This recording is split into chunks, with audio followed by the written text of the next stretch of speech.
Hello everyone, আসসালামু আলাইকুম। তো বাইরে প্রচণ্ড বৃষ্টি হচ্ছে আর ঘরে তেমন কিছুই নেই। তো তারপর দেখলাম যে ঘরে কিছুটা পাকা আম আছে, তো ভাবলাম যে পাকা আম দিয়ে পিঠা বানাই। তো চলো কীভাবে বানাই তোমাদেরকে দেখায়। তো প্রথমে আমি কিছুটা পাকা আম কেটে সেগুলোকে ব্লেন্ডার করে নিচ্ছি। এখন আমি সে ব্লেন্ডার করা আমের ভিতরে দিয়ে দিব হচ্ছে চিনি, আর দিব হচ্ছে স্বাদ মতো অল্প একটু লবণ। তো চিনিটা তোমাদের পরিমাণ মতোই তোমরা দিবা। তো এবার দিয়ে দিব হচ্ছে 1 কাপের মতো চালের গুঁড়া আর 1 কাপের মতো ময়দা দিয়ে এগুলোকে আমি হাত দিয়ে ভালো করে মাখিয়ে নিব। তো এটাকে কিন্তু ভালো করে মাখাতে হবে, তাহলেই কিন্তু পিঠাগুলো খেতে অনেক মজা হবে।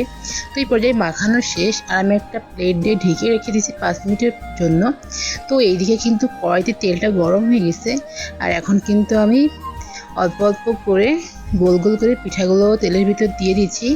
দিয়ে এপিট ওপিট করে ভালো করে ভেজে যখনই পিঠার গায়ে ভালো করে রং চলে আসবে তখনই কিন্তু পিঠাগুলো উঠিয়ে নিতে হবে। তো এই পর্যায়ে কিন্তু পিঠাগুলো ভাজা প্রায় শেষ, এখন আমি উঠিয়ে নিব। তো দেখো কতটা সুন্দর কালার হয়েছে, মাশাআল্লাহ।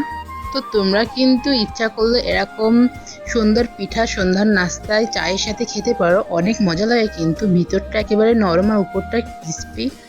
তো আমি তো একবার এই পিঠাটা খেয়ে পুরো অবাক হয়ে গেছি গাইস, এতটা মজা এই পিঠা।